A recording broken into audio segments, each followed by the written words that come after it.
Welcome to episode 98 of Live with the Maverick. My name is 𝗟𝗶𝘃𝗲. The theme for today's episode is quantitative professionals, and I'm very excited to have 𝗘𝗽𝗃 Lynn. Kathy is a distinguished actuary in Jamaica. She's very active in the actuarial community and recently got elected to the IFoA Council. So welcome, Kathy. Good to see you.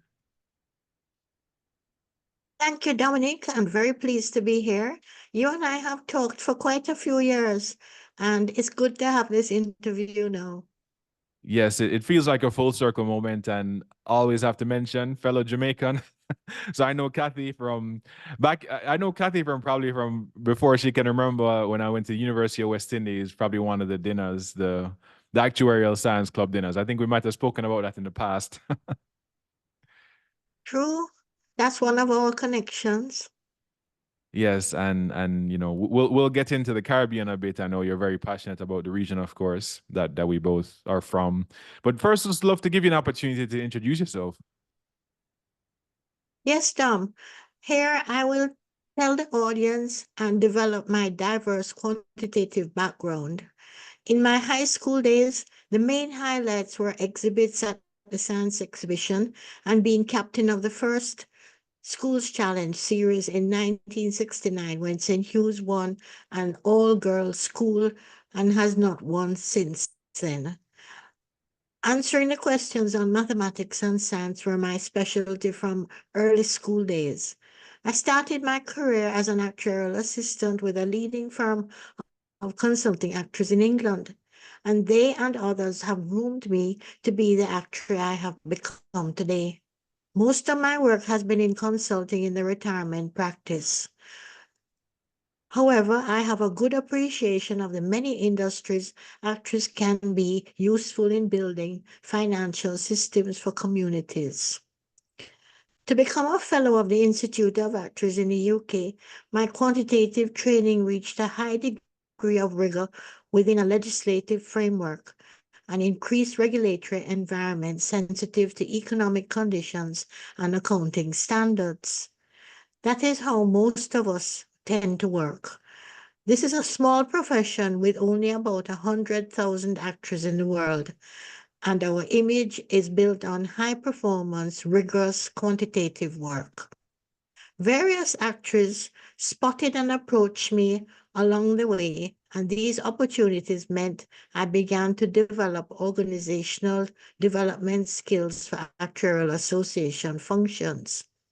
The UK Actuarial Foundation Board of Trustees representing the IFoA Council is the most recent appointment announced September 2024. Other positions I have held are the Society of Actuaries International Section Council, 2003, editor of the SOA International News, 2004, I believe, and the SOA Actuary in 2005. The Caribbean Actuarial Association, president 2009 to 2011. That position really stretched me to building associations, and we managed during that time to become a full member association of the International Actuarial Association.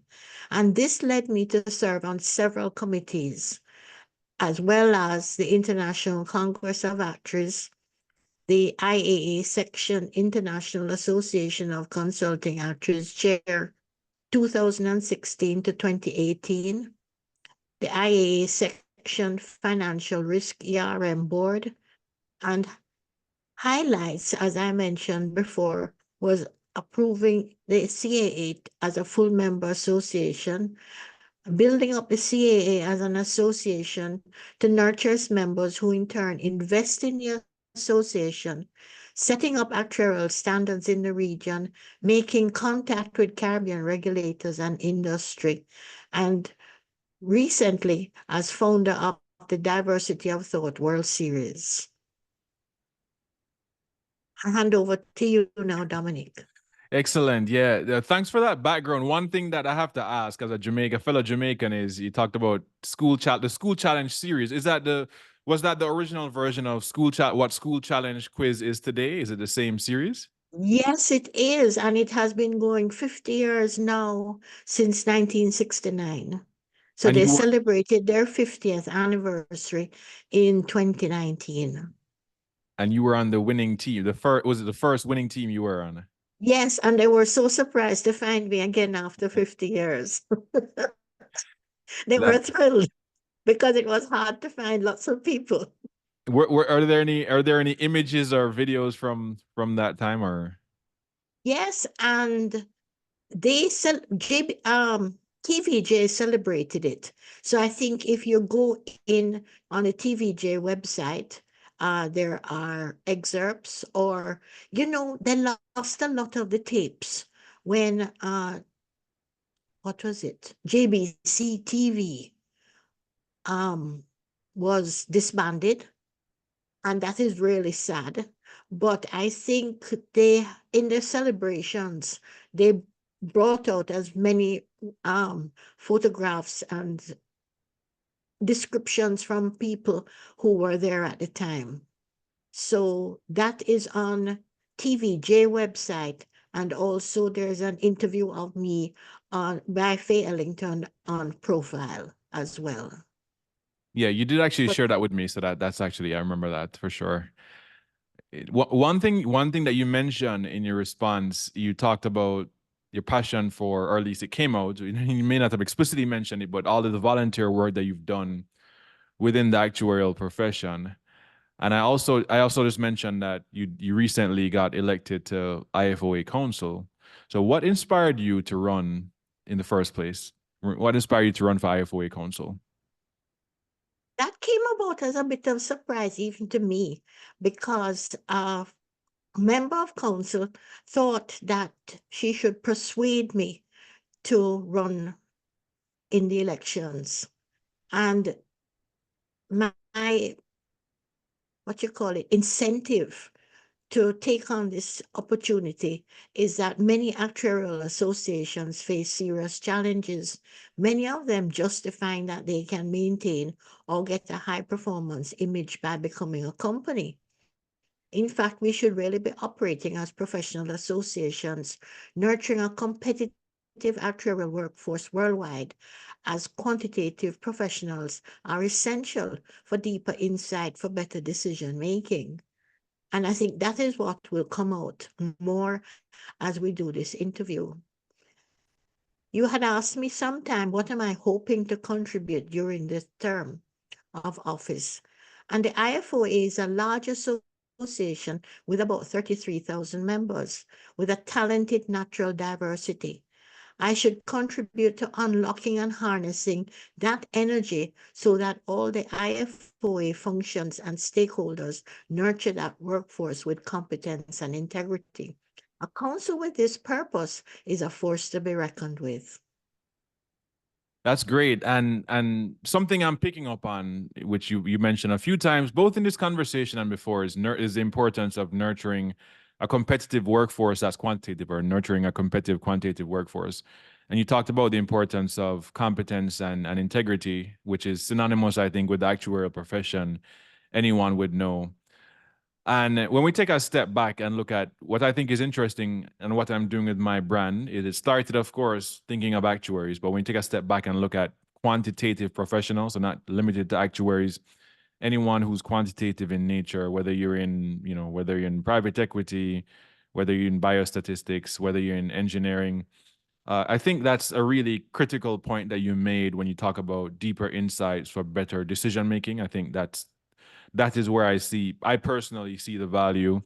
So I'm excited to get into the conversation and start and talk about specifically about quantitative professionals. So like I mentioned, you're very passionate about the importance of nurturing a competitive workforce of quantitative professionals. So first of all, what does the term quantitative professional mean to you? Well, being numerate is one of the essential elements of the truth. And we can notice by watching the news that the electorate seems to be hoodwinked over and over to vote for action items that are not in their best interests. So when quantitative professionals examine finding out the truth. It will go a long way to building systems. And these systems are not only the financial systems in which actors have become expert in and well known for. So in the meantime, when the majority of the electorate is silent, the few who vote, we raise a question, what does the result really mean? And we could generalize that countries and actuarial associations are leaving it to chance when they develop a competitive workforce that is quantitative. So what we need to do is focus on developing this workforce so that we can lead to superior standards and actually make more wealth for everybody to share in. So are you agreed that that is a good aim to have, objective? Yeah, I think definitely generating more wealth is good. Something I want to ask about specifically, you talked about, which I think is a good way of framing it, is building systems. So like you said, whether it's a financial system, what specifically do you mean by building systems? Or like, did you have any specific ones in mind? Or did you just mean like kind of making a parallel to the financial systems? No, there are many things that the people need, and society is plagued with risks and can't afford basic necessities like education, housing, food, transport, medical care. So, what kind of society are we building? You know, if we brought actors and their talent in numeric, what you call it, examining the numeric nature of what we are trying to do to provide people with these basic necessities. We could actually build them faster and for more people to benefit. The majority of the population living with the mindset that can't afford medical care have got to the stage where they believe that it's natural or the normal uh, pattern to get sick and die. And we can change this because there is enough money to go around. It's just that a lot of polarization of wealth has taken place in the last 3 or 4 decades, as well as the fact that we can see that countries have been trying, or companies have been trying, to get a cheaper and cheaper workforce. But the workforce that they are paying less or have lower pay scales are not affording the basic necessities of life. So we have a discrepancy occurring there that it's important that we address so that we don't create more and more of an underclass. And say, for example, Jamaica has a depressed economy, low per capita income, and 650,000 children not being looked after properly. You know, we could easily deal with these things one by one. So yeah, so would it be fair to say that your passion around the subject, developing the competitive quantitative workforce, comes from more, it sounds like, the societal implications that results from not having one, and that's something that you want to see those outcomes improve. Would that be fair to say? Yes, and we can do some simple things to actually show us where the gaps are. Because I once suggested that, take, for example, Jamaica, which is a small island, and we can extend this to many other regions and different countries in the world. If we took a map that showed population density and we put an overlay on it of the hospitals and the medical centers, we could right away see how well we're serving the more dense parts of the population. And also we can tell from the different ages of the people what facilities we should develop in order to care for them better. That example is a very powerful one. And it's the same way we could overlay that map with population density with other service industries. I think one building society did that for their branch locations, and they found that there were not enough locations in, say, the inner city areas, and there were lots of the population, the society that was unbanked. And I think not only do we as actuaries need to build the systems for people who have can afford insurance, but we must also realize that when disaster hits, most of the people and most of the damage is the uninsured. What's So interesting? Yeah.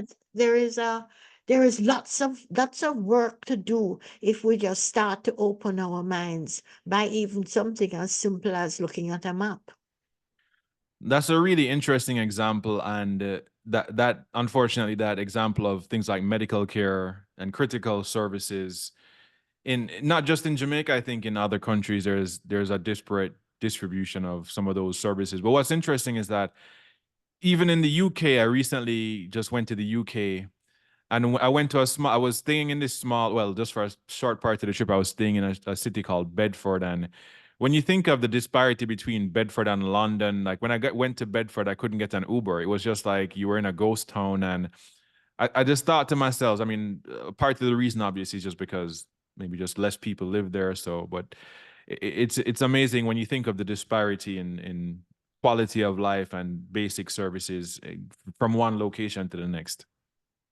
Yes, and services follow money because the thing is that with less dense population in Bedford, there's not enough business for the drivers to stay around in order for you to get a ride.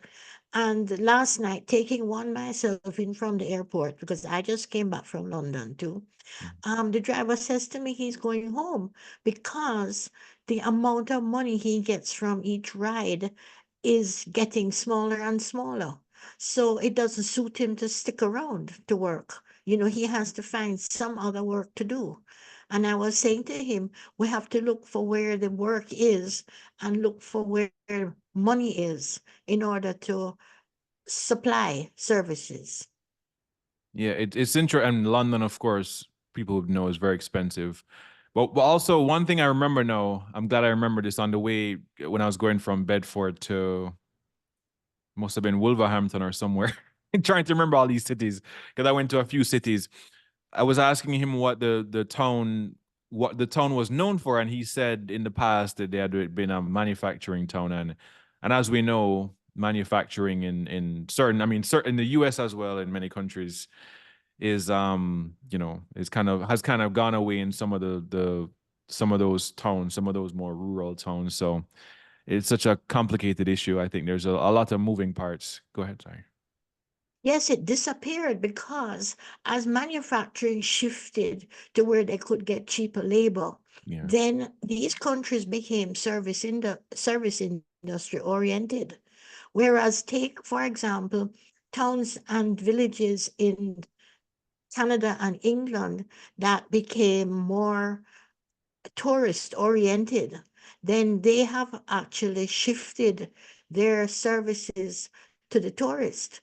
And then that's why when something like the COVID pandemic comes along, they're very vulnerable because then their income stream dries up. Yeah, yeah. That sounds like a diversification thing too, perhaps. Well, it means then that the population now who has managed to convert themselves into to service another industry to supply themselves with income have to be actually quite nimble and flexible. And that is where our education system comes in. And that is where our actuarial talent in terms of projections or the costs of building a system or setting up the infrastructure comes in so that we have something to offer in the planning of services or industry for the people to get themselves equipped. And that is why preparing ourselves for the future to be a competitive workforce becomes so, what you call it, important. Exactly. And when we talk about a competitive workforce and going back to some of the themes you mentioned before, integrity for sure, but competency in particular, the importance of mathematical rigor, that's something me and you have talked about several times. I know it's something that you're passionate about. So the importance of mathematical rigor is not lost on quantitative professionals. Yet when we think of the broader Yes, it's society, essential. It's exactly. very essential to building a proper structure that is resilient and sustainable. And that is why it's so important that we actually show what we can bring to the design of these systems, whether it be in healthcare or whether it be transport or food supply, because all our sources are changing. And it's really, really good that we can help to understand how changes are taking place and for people to transform themselves. I think if we could actually give people hints at how they can earn a living when uh, times, needs are changing. But then there are certain things that actually don't change, like healthcare and education and transport.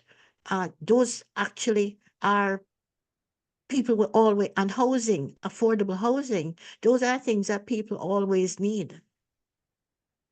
Yeah, yeah. So we thought, yeah, the importance of mathematical rigor, you know, that's something that you spoke about. One observation that and I tie this back to kind of the foundations of Maverick actuary as well is I think in the broader society with folks who maybe not as quantitative in nature and maybe not understanding the value, the importance of that mathematical rigor hasn't quite permeated to the same extent in the broader society as, in my humble opinion, it's warranted. So why do you think that the broader society hasn't fully recognized and acknowledged the importance of mathematical rigor?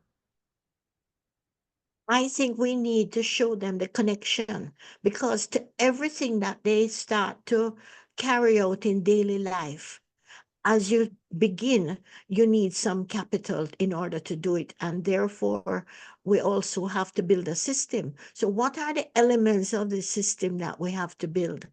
You know, it could be infrastructure that you have to invest in, like roads. And the thing is that in order to do the roads properly, you need to know what you're moving, how many people and goods you're moving, and also what you have to invest in is the kind of equipment and the kind of transport.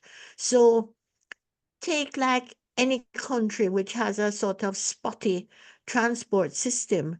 There are perishables that spoil and we lose. You know, people can't get to work on time. So you see, we have become well known in the insurance and pensions industry, and therefore we have the ability to reach further in ever widening circles to build other systems too. Yeah, I think it's even the example you're using is actuarial, and I think it's even broader than that. Certainly, the observation that I had was with the regarding the pandemic response and how well. Again, I want to be careful with this because since then I've learned that in the UK, interviewed Stuart McDonald as well on the COVID-19 actuarial response group. I think in the UK was quite different from in the United States, but I think the pandemic response certainly was not, in my opinion, handled as well here. And I think you can have forces like political influence that can really impact how you respond strategically to something that requires, like you said, those deeper insights from quantitative professionals to improve business, decision making and business decision making. So, that's one Yes, observation I you're had is, right. yeah. You have actually hit on one of the ideas that I had that the actuarial profession could do, and that is to develop plan so that when a pandemic hits again, we can release it almost automatically. And the thing is that although countries may decide politically that they may want to or not want to follow this plan, at least there will be a plan. And then different actions will just jump into place, like, you know, developing vaccine and how would you distribute the vaccine and who would get the vaccine first. You know, it's really, really important that we think ahead. It's the same thing with disaster preparedness.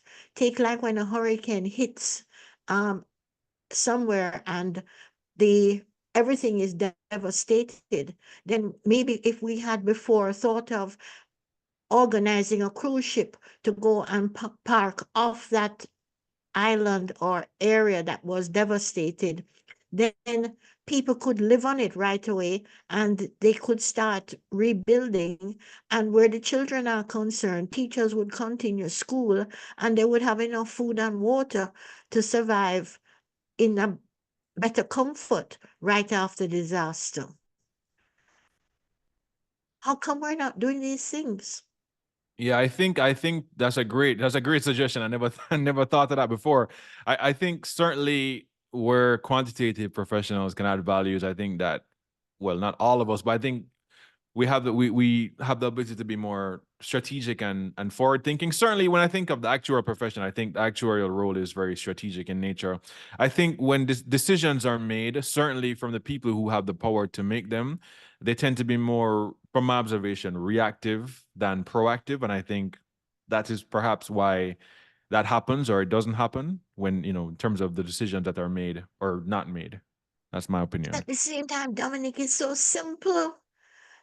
All we need to do is get together and say, let's make a plan and get a committee together, and then we look at what it will take to finance it, what will it take to move it into action when the time comes. We can get ready to do these things, because another thing too, which I think the insurance industry should be working on, is being more insistent that buildings are built to code, so that when we have earthquakes, we don't have as much devastation and as much loss of life as happens now when a lot of the building is not done to code. Yeah, and I think you could make the same. No, again, I'm not an engineer, but perhaps I think we have a similar challenge in the U.S. when it comes to tornado hail in the Midwest. I see every Yes, year and they, we can, yeah, yeah, and we can get together with the other quantitative professionals so that we cover the disaster and the rebuilding properly. Because if you notice, in a lot of these disasters, we lose electricity and water supply. How do we harness our talent so that the periods in which those services go down are smaller or have less impact on hardship for people?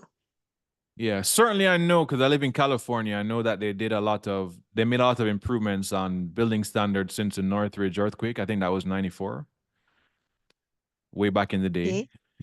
I wasn't that, I mean, when I was much younger, but I know that they've made some improvements there, but certainly like I think it just varies. It depends on the I guess you could say the peril with tornado hail. Yeah. Like, I mean, I fully agree what you're saying, but I think it's interesting that in such a developed nation that you'd still see these people rebuilding these frame homes right in the middle of a zone where you're going to have these ridiculous tornadoes decimating these Yes, communities. and what you say, it seems to repeat itself every year. Because if you take like Hurricane Beryl, which was going to hit Jamaica with a force 5 strength, and what the people did, because they were not in a position to protect themselves more, because take like, for example, if you make school shelters, why are we putting people in schools where the roofs are leaking? How much help is that? And what they resorted to doing when the hurricane was coming was that they resorted to pray. And maybe the prayers worked, because the hurricane moved a few degrees south and the eye didn't hit the island head on. But at the same time, the hurricane weakened after that and then went up through the whole of the USA. But I was surprised that a hurricane or no, a storm of strength, category 1, did so much damage. And flood damage actually results too, because we're building in flood prone areas and we're not taking enough steps, or the developers are not we don't insist that they actually build more flood control systems. And there was damage to the crops then when you have all these floods, not just the damage to property. So many different things. Yes, there's damage to crops, and so food supply is affected, price of food goes up. And I think there are steps being taken by actuaries in an area called inclusive insurance, where this is called microinsurance, and the premiums are such that it's made affordable for the farmers, and they not only get cover for the loss of crop, but also they are given capital for planting the next crop after disaster has hit. Now, in order to do that, we need 100% buy-in by these farmers in these areas for that kind of insurance to work. And as a community, it does suit them. So we can build the systems, and we need to be able to roll it out so that we can give the protection where it's needed too, and also work with the agricultural specialists so that they are getting the right seed and they're getting the right farming techniques in order to manage a better yield. Something that just came to me in this discussion when I talked about the multiple impacts, not just to the damage to buildings, but to crops and everything. And I think there's a similar theme with COVID, where it was just not the impact of the the health crisis, of course, and the medical implications, but also the school reopenings impact on literacy. One thing that strikes me is that I think people who are not quantitative professionals struggle with like multivariate distributions, if I use a technical term, but just the whole idea of things happening at the same time. And I think that's an area where I feel like quantitative professionals can definitely have an impact, is explaining the impact that when when one thing happens, you have a ripple effect, and what the dependencies of something that happens here is on something there. I think that's Yes, an area I see. dependencies and consequences impact both financial and human, what you call it, distress, all count. So it needs a team that can roll all these things into the equation in order to sort it out. Yeah. Yes, you're right. And that is why we must continue to pursue this series so that we can spread the word. And also, I'm noting that there are many university leavers, so they're graduating, and yet their knowledge of the industries and how they interact, especially like when business goes global, as you mentioned before, or manufacturing goes to other countries, then towns which were wealthy because they had manufacturing concerns have to now find other means of earning an income. So we have to be able to fill these gaps. And it's the people part of it that's important, because people under stress, I'm sure a lot of the mental stress that we talk about now is man-made, because we're actually creating the actual, what you call it, scenarios or situations Mhm. that put these people in these terrible predicaments. Yeah, couldn't agree more. No, one thing I want to explore, we talked a bit about quantitative professionals, who they are, why it's important to create this competitive workforce. So they're, of course, instrumental to various sectors in the economy. We're not just limiting this discussion to actuaries. We're looking at the broader picture of quantitative professionals. So in what sectors, if we were to take a look back historically, just at the landscape of the broader economy, in what sectors have quantitative professionals historically had the highest impact? Well, for actuaries, our traditional areas and where we started were in insurance and pensions. And for that, we have a role to play that's within the legislative framework. Now, in the other areas, we would actually just be creating and contributing to building systems.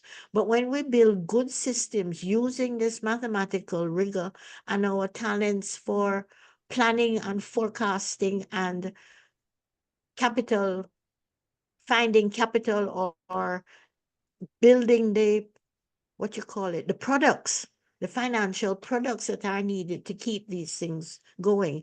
I mean, I saw a World Bank presentation once about Mexico, and they actually mobilized long-term capital from insurance and pensions to building infrastructure in the country. Now, what is really important is that when this money is borrowed from people through the insurance and the pensions industry, it's very important that they are paid back for this, for supplying this capital.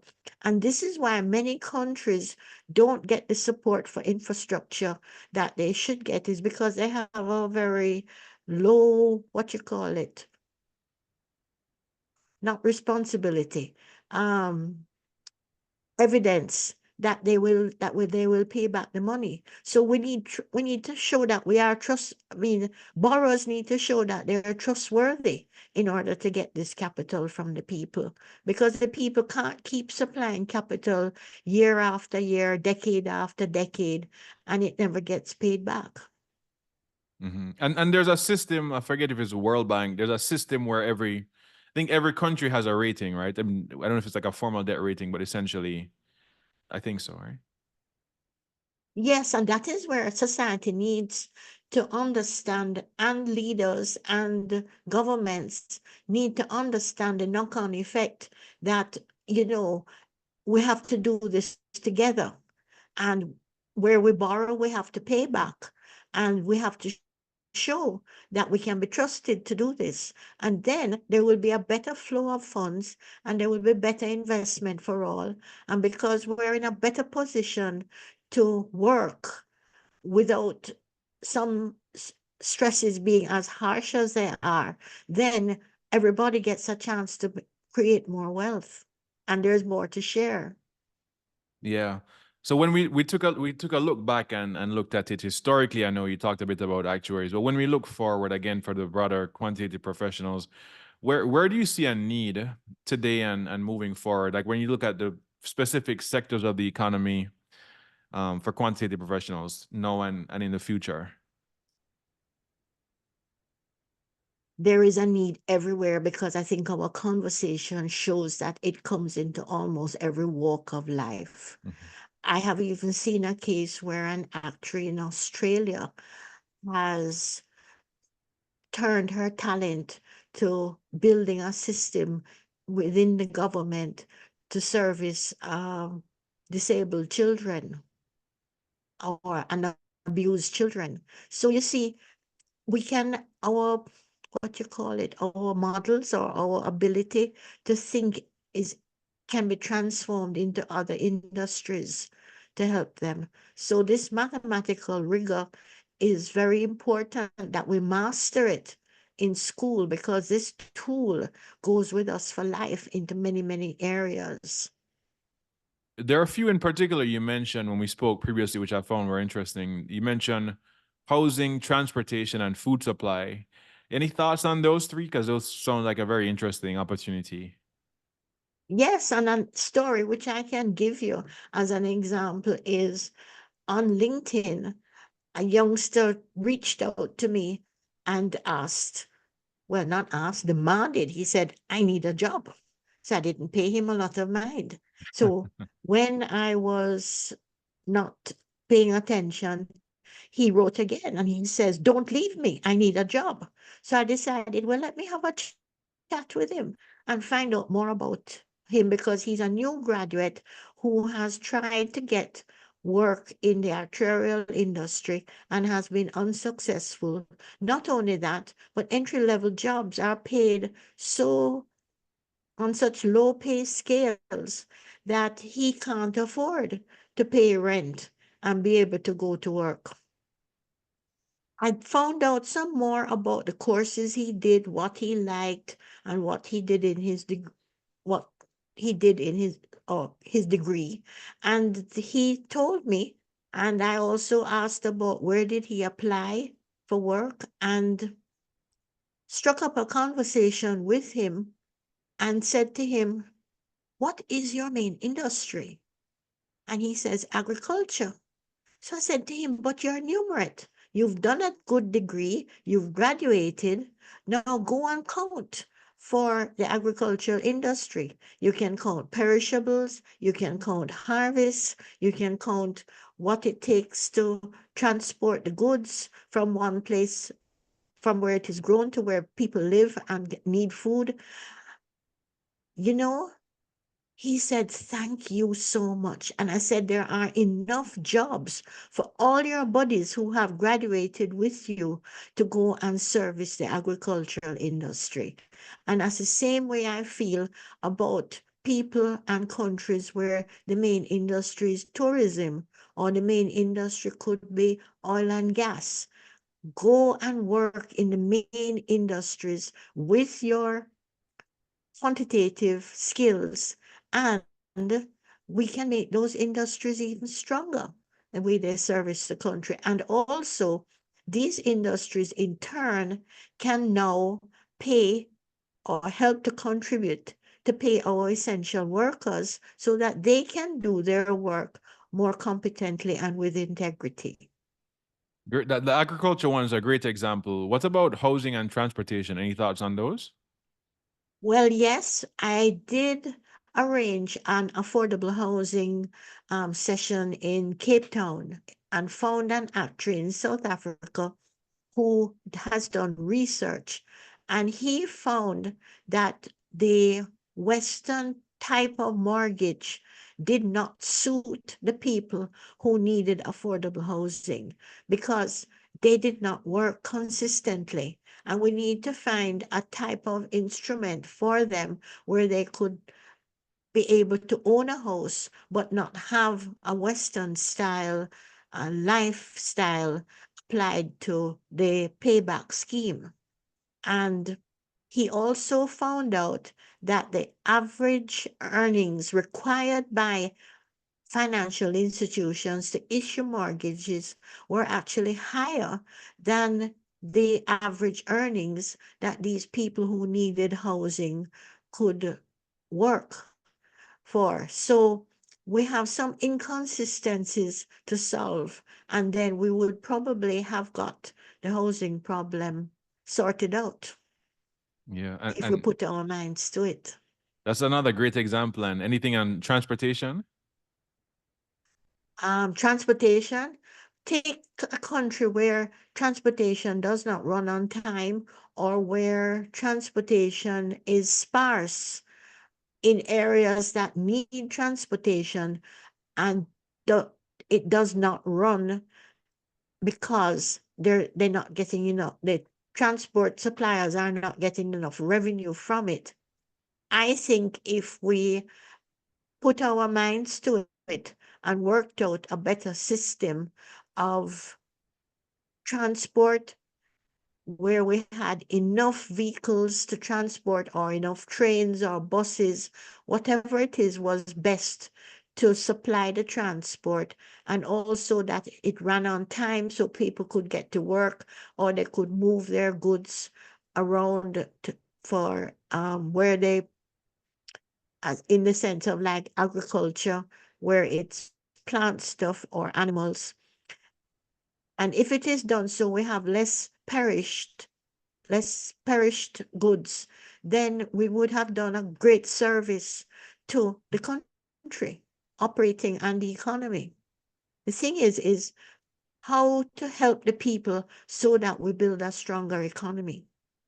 And it's not about keeping them depressed so that certain people can manage to be voted in without supplying the promises in the in election campaigns. Yeah, so that's a really good point. So we talked about these opportunities. We just spent some time talking about the opportunities for quantitative professionals to add value and to have impact in society. Now, but those opportunities can only be exploited if there aren't any material gaps that are preventing people from organizations, countries from exploiting those opportunities.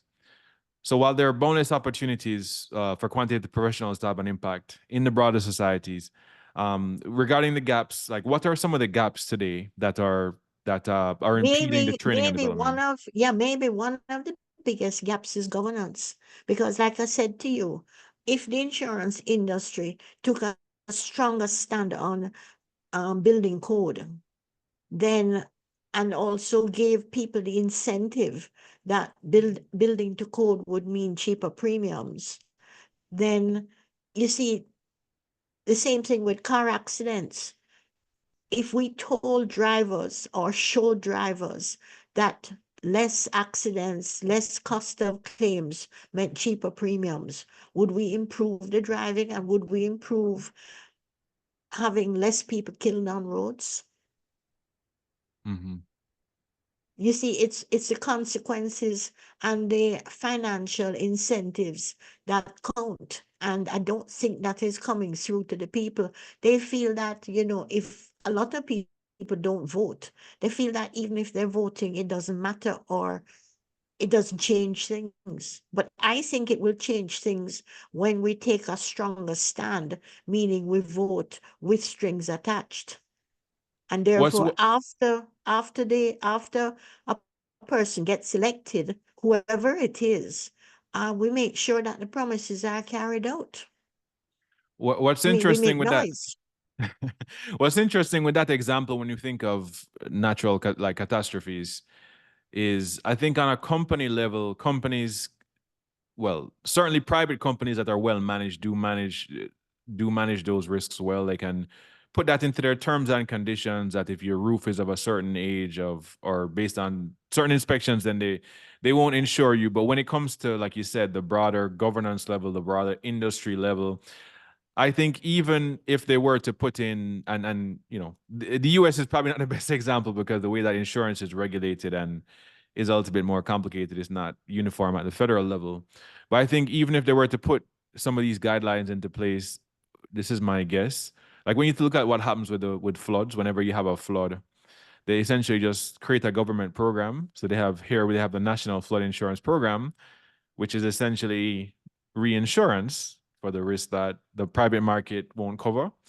And what happens? It runs up a deficit and it's in debt for the next 2 to 3 decades. So it's such a multidimensional challenge but yeah, go ahead, sorry. It is, but having the quantitative professionals on board, we can actually work out the repayment scheme It's true. and That's make true. it more affordable. Yeah, and so I think Or it's a or yeah. for it to work better so that each the amount of money used for recovery circles round, and then there's enough seed money for the next recovery when it's needed. Yeah, and it's a full circle momentum in the sense that I personally think, and when I did my talk, anyone knows my TED style talk a few years ago, I talked about actuaries working in government, and I've definitely since learned that a lot of the government agencies in the U.S. do actually have actuaries. But I think certainly having more quantitative professionals within those institutions would help things to happen more Yes, competently for sure. it's not just the actors, but it has to be the specialists in whatever industry it is, whether it's be housing or transport Certainly. or so. So you get together with the engineers, with the manufacturers of the suppliers, both of equipment, plant and equipment, and the people that we're going to train to run it. Certainly. And regarding the gaps, there are a few more gaps that you mentioned when we spoke previously. I certainly want to talk about a few of them because I think they're interesting and certainly relevant. One, and again, some of these may be more specific to developing countries. You can keep developing countries, sorry. You can keep me honest on these. One that you mentioned before previously was societal attitudes towards paying for competency. Is when we talk about the gaps of quantitative professionals being able to The the sooner yeah. everybody chants the Singapore model, and the Singapore model started um, with that as its main objective, competence and integrity. And you can see how it has worked through the ages, and it has done a lot for the country in terms of it being an economic power. So there, I think we have a model that we can study. And the thing is to customize it for your own conditions and own situations. But essentially, recognizing that we pay for competency and integrity means that we will nurture a better workforce and we will have the right mindset among the workforce, that reward is there when you're competent and have integrity. Yeah, because you used some really good examples. You talked about people like professions like radiographers, foremen, policemen, very critical industries where there is that resistance. Yes, Then, our essential services. And the thing is that we shouldn't call on them to use their conscience. That should be there anyway. But we need to pay them for doing good work. mhm. And another one that makes a lot of sense to me. Certainly, you talked about education that's not supporting or nurturing this competitive workforce. There's leading to skill gaps. That one I think is really crucial. Yes, and I think helping the population to decide what is bubbling up and where are the hot spots is good. But at the same time, if we have depressed pay scales for essential services, then people are not going to go into those areas if we don't pay well. So it should be, again, paying for people who are really good at their work, love their work, and we enable them to stay and do a good job.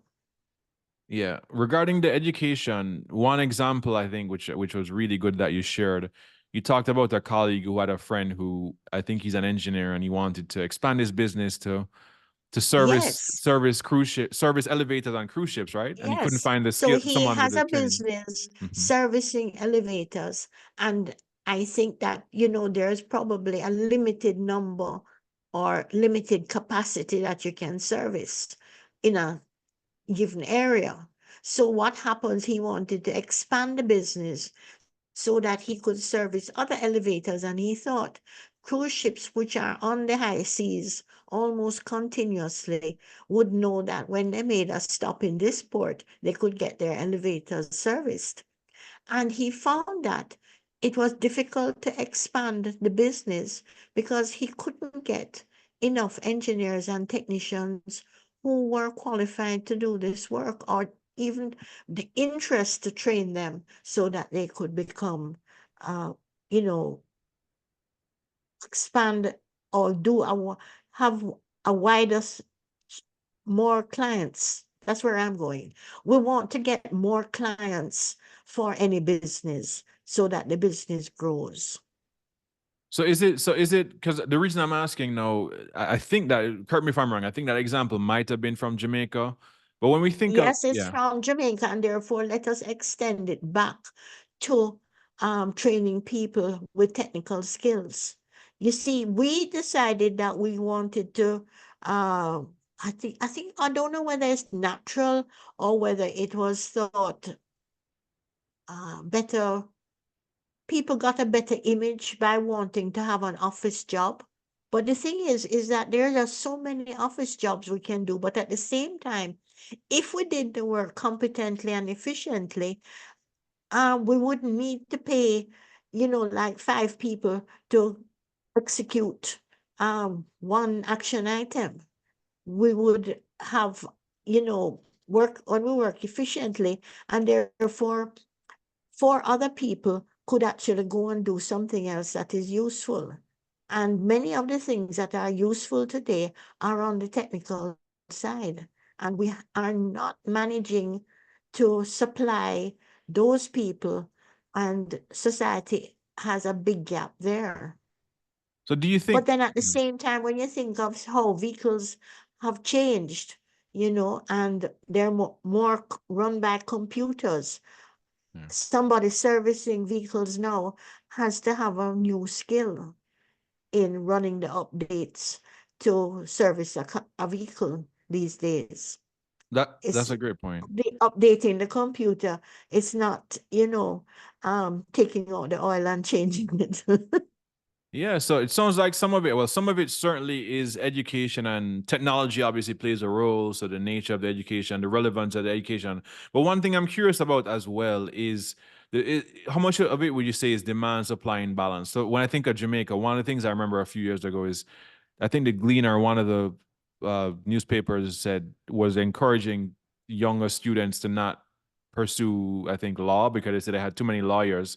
So it seems like there's some professions where people want to go into that, and there's just so many. Yes, So yes, maybe, yes, yeah. yes, yes. And the numbers wanting to do law have increased so much now that they have to run two streams. A shift system because the classrooms can only hold so many. And the same thing happened in actuarial science because people believe that you'll get a well-paid job. And that is true. And we're actually finding in Trinidad that they are what you call graduates are emerging with skills that the employers like, not only local employers, but overseas employers who have graduates working for them remote in actuarial science graduates. So much so, people overseas are thinking of setting up establishments in Trinidad because of the local supply is meeting their needs. And also because the local supply is small in supply and there's a greater demand, it's actually putting up pay scales, Mm-hmm. which So is on, unusual yeah, because countries like um, North America are trying to get cheaper and cheaper labor. yeah, on So the. demand and supply is forcing the how the pay scales are developing. Mhm. So everything, and another thing too is that we can't get the trained graduates if we're not paying teachers. We need to pay teachers and lecturers to provide, these first class graduates. That goes right into the same category, I think, as a competent paying for Yes, and competency then and when we important things. start, and then when we start to examine educational institutions, you find that they're focusing on, and it is important to be able to answer exam questions because the more exams you pass, the better the ranking. But the thing is that we also want graduates who come out who can think and understand the knock-on effect of supply and demand. Well, actually, for everything.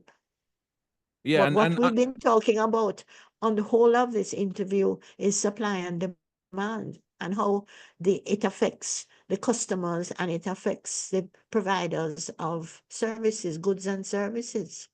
I'm glad you mentioned that last point because I was going to bring up what you said you had previously said, talking about needing to move graduates to the next level beyond just answering exam questions. And when I think back to my experience at UE, I thought academically it was a good experience and definitely prepared you well for exams. There's two things that I observed at the time, and perhaps it could be a bit different now, but two of the things I observed.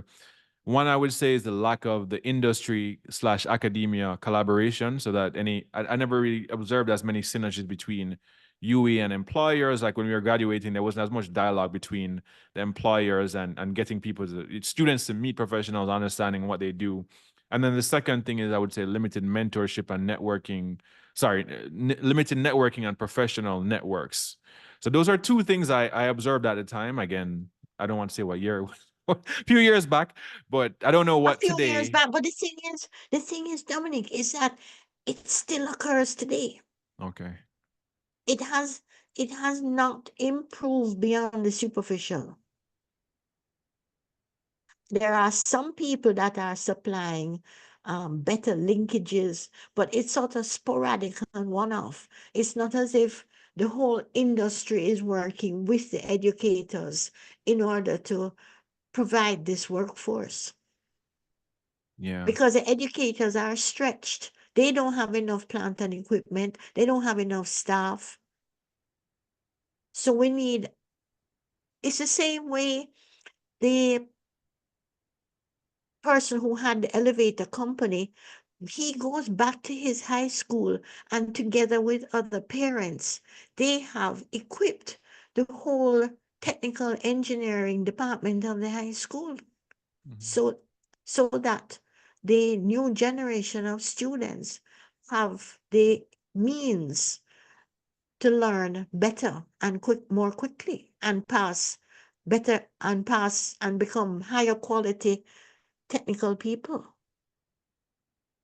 Yeah, the last gap that I want to talk about is something, I think, an observation that I certainly had and think came out in the previous discussion that we had, is simply quantitative professionals oftentimes don't have a seat at the table. So when it comes to the actual decision making that happens, we talked about the ability of quantitative professionals to produce deeper insights that do drive better decisions and better decision making. But ultimately, from my observation, I don't think we always have a seat at the table.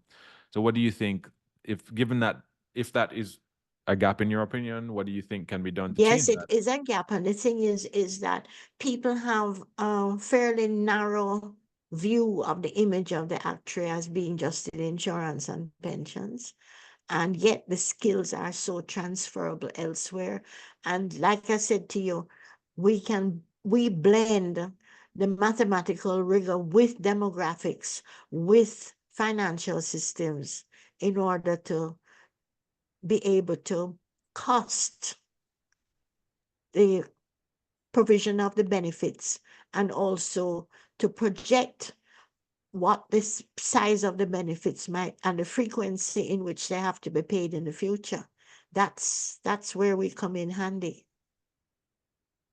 Great. So I think if I had to recap the conversation real quickly, we talked about the importance of nurturing a competitive quantitative workforce, and if we're able to do that, we can generate better insights that help us to make better decisions and hopefully create more opportunities, produce more wealth, and improve Yes. societal outcomes.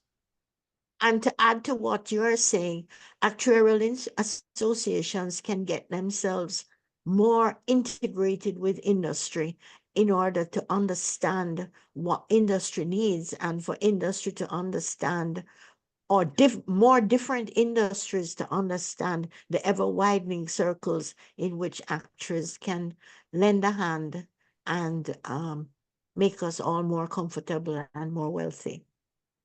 Excellent. Well, I look forward to continuing the good fight with you, Kathy. So let's continue to work together in any way that we can to help Oh, to yes, we'll have a vocalize this part two in message. no time at all. Excellent. So yeah, just want Thank to you. thank you for your time, and let's as always, let's keep in touch. Enjoy the rest of your evening. You too. Thank you.